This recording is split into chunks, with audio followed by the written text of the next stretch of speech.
Hello mga tolls, ako nga pala si Sebastian.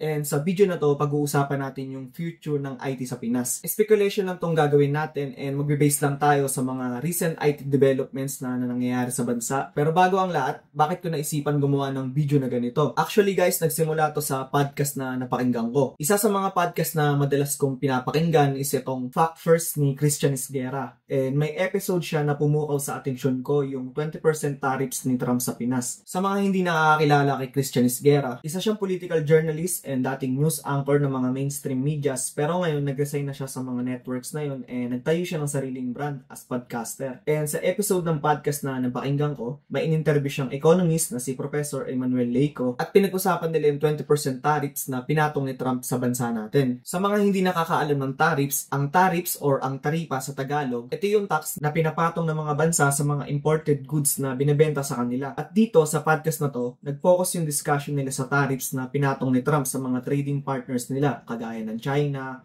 Canada, at syempre sa Pilipinas. Initially, 20% yung pinatong na taripa ni Trump. Pero after pumunta ni President BBM sa Amerika para makipagnegosasyon para pababain yung 20% tariffs at magsayang ng gas, naging 19% na lang to.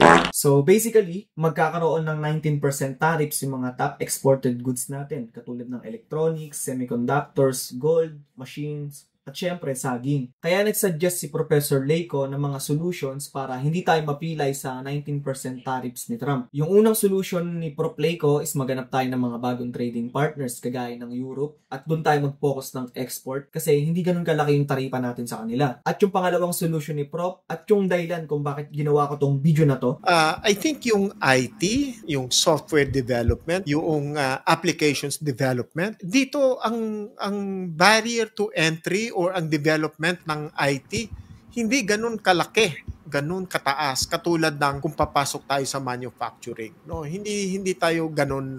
Pero mukhang may pag-asa tayo pagdating sa IT. So, ang ano ko is, bakit hindi tayo mag-concentrate dito? Yung IT industry na sinasabi ni Professor Leyco is yung IT BPM industry. Ano ba tong IT BPM? Yung IT BPM stands for Information Technology and Business Process Management. Under ng IT BPM, IT services, call centers, finance and accounting, human resources, at knowledge process outsourcing or ang KPO. Since 2020, kumikita yung bansa natin ng malaking pera sa industriya na to at steady growth in terms of revenue at yearly tumataas din yung share nito sa GDP natin. At ngayong 2025, possible na kumita yung Pilipinas ng $40 billion or mahigit 2 trillion pesos sa industriya na to.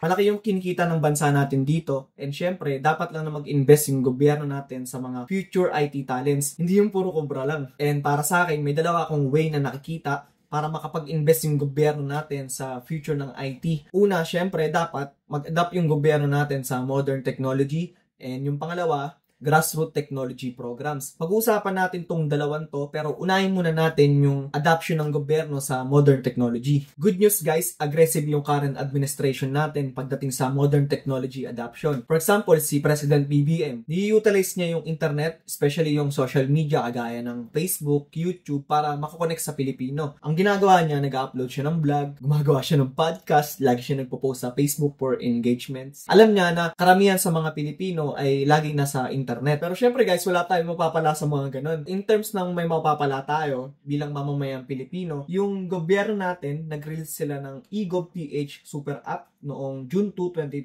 2023. Kaya inilunsad ng gobyernong eGov.ph Super App na pwede i-download sa inyong mga smartphone.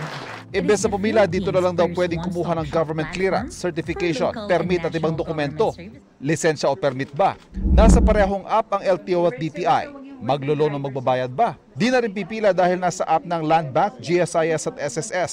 Pwede rin mag-submit ng resume. Isang pasahan lang. Kita na agad ang lahat ng ahensyang may bakanting posisyon. Sa ngayon ay 26 na ahensya ng gobyerno nang nasa one-stop shop app na ito. Susunod na isasama ang mga transaksyon sa mga LGU. Next mga pare ko, ang susunod nating pag-uusapan is itong Konektadong Pinoy Law, isa sa mga pinakamalaki at pinaka-controversial na batas na naipasa tungkol sa technology natin sa bansa. And gagawin ko yung best ko para ikwento kung ano yung mga na-research ko tungkol sa batas na to. Ang Konektadong Pinoy Bill or ang Open Access in Data Transmission Act ay unang naisulat ng House of Representatives na pinangunahan nina Martin Romualdez at Jude Asidre. At pumasa to noong December 12, 2022 sa final reading ng House bago to i-transfer sa Senado para sa Senate deliberation. Nanguna naman sa Senate sina Amy Marcos ang naging principal author ng bill at Alan Peter Cayetano bilang main sponsor at former chairman ng Science and Technology Committee noong mga panahon na yan.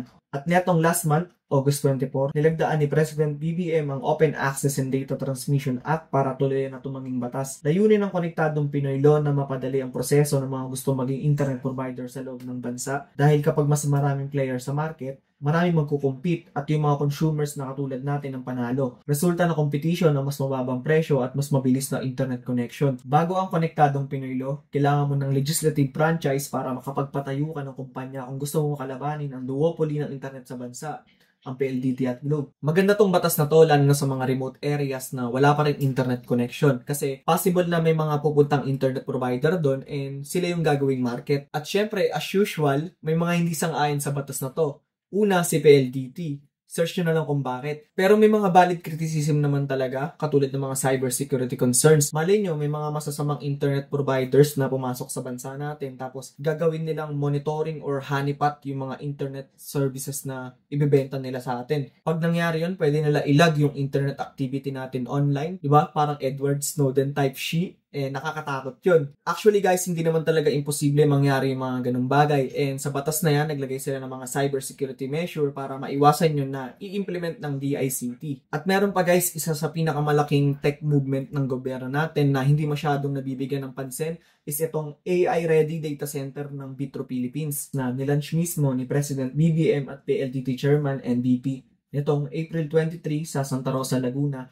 Sa mga hindi nakakaalam kung sino si Vitro, under sila ng PLDT Group na may capacity gumawa ng mga world-class data centers. And as of now, meron na silang 11 data centers na naipatayo sa Pilipinas. Goal ng Vitro na masupply ang demands ng mga companies, local or foreign, na gustong umarkila ng GPUs para sa mga AI needs nila. At ang serbisyo na yun ay tinawag nilang GPU SaaS or ang GPU as a Service. Ayun yung tatlong major technology advancement na sa tingin ko worth it pag-usapan. And masasabi natin na kahit papano, aggressive yung current administration natin pagdating sa technology adoption. Pero sabihin na natin na may trabaho sa IT and may demand. Pero paano naman yung mga qualified na supply? Kasi kung sa future, maraming trabaho yung ma-generate ng IT sa bansa natin, pero kulang naman yung talents natin na qualified. Baka mag-hire pa tayo sa ibang bansa or mga foreigners para magkaroon tayo ng qualified na talents. Pero disclaimer lang guys huwag kayong magalit sa akin. Hindi ko sinasabi na bonak yung IT talents natin. Sinasabi ko kung paano nga, di ba, what if kung yung future natin hindi makapag-generate ng qualified na IT talents. Kasi ang gusto ko lang mangyari guys, kung magkakaroon nga tayo ng maraming trabaho ng IT sa future, gusto ko yung makikinabang nun lahat Pilipino. Ayun lang yung gusto kong mangyari. Wala akong sinasabing bonak yung mga talents natin. Kaya punta na tayo sa next investment na pwedeng gawin ng gobyerno natin na sa tingin ko personal opinion ko lang to, na pwedeng gawin ng gobyerno para magkaroon tayo ng mga qualified na IT talents sa future. At ito yung grassroots technology programs. Kung i-relate ko yung grassroots program na sinasabi ko sa sports, kung maobserbahan nyo yung mga gold medalists natin sa Olympics from Heidelin Diaz at Carlos Yulo, bukod sa talent at work ethic na meron sila, isa sa mga dahilan bakit sila successful is bata pa lang na-expose na sila sa proper training. Si Heidelin, nag-start siya nung 11 years old. Si Carlos naman, nagsimula nung 5 years old. Tapos nagtuloy-tuloy sila hanggang makwalify sa Olympics, tapos eventually naging gold medalist. Nakakala natin dati hanggang pangarap na lang. Ngayon, imagine sa tech naman. What if magkaroon tayo ng coding or logic classes sa kinder at elementary, tapos may mga competitive programming competition sa school level, then pag nanalo yung bata sa school, sa district competition naman, tapos sa city, tapos regional, tapos national, hanggang mag-qualify na sa international competitions ng Meta or Google. Pag ganito yung sistema, mas malaki yung chance natin manalo sa mga international competitions kasi hinug na. Mention ko na rin yung hackathons. Sana mag-fund yung gobyerno natin ng maraming hackathons sa mga city,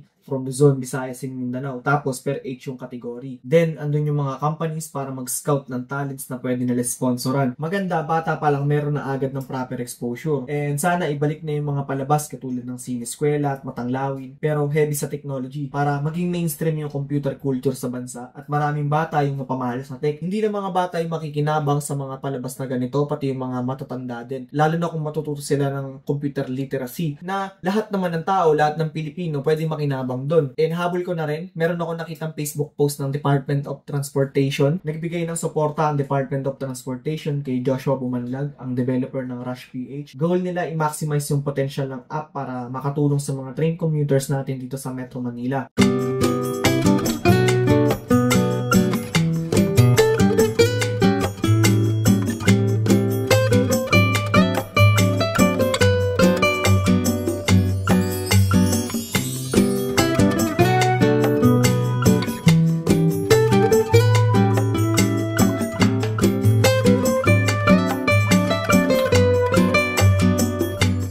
Usually, yun lang guys. Hanggang doon lang yung discussion ng video natin. Wala naman siguro masama kung magkaroon tayo ng alikabok ng pag-asa sa bansa natin. I know. Medyo magulo yung political scene natin ngayon, di ba? From magulong political party, rampant corruption. And marami sa atin, di ba, napupuno na and mga sasabog na. Pero yung mga gantong recent progress or developments, di ba, kahit papaano nakakapagbigay siya ng pag-asa. Kasi yung future natin, malaki yung factor nun kung ano yung magiging galaw ng gobyerno natin. Ayun lang guys, salamat sa panonood ng video na to and pagsuporta sa channel ko. Kung bago ka sa channel ko, mag-subscribe ka kasi malaking tulong sa akin yan. And sa mga returning viewers natin dyan, joke lang. Thank you. Kahit once in a blue moon lang ako mag-upload is nanonood ka pa rin. And kung gusto mong sumali sa mga tech-minded people, meron tayong community. Ang tawag is Programming Pares Community sa Discord. Ilalagay ko sa description below yung link ng server. Lahat pwede sumali kahit anong edad mo puta, kahit anong trabaho mo. Basta interesado ka sa tech, dun tayo pwede mag-usap. Yun lang guys. See you when I see you.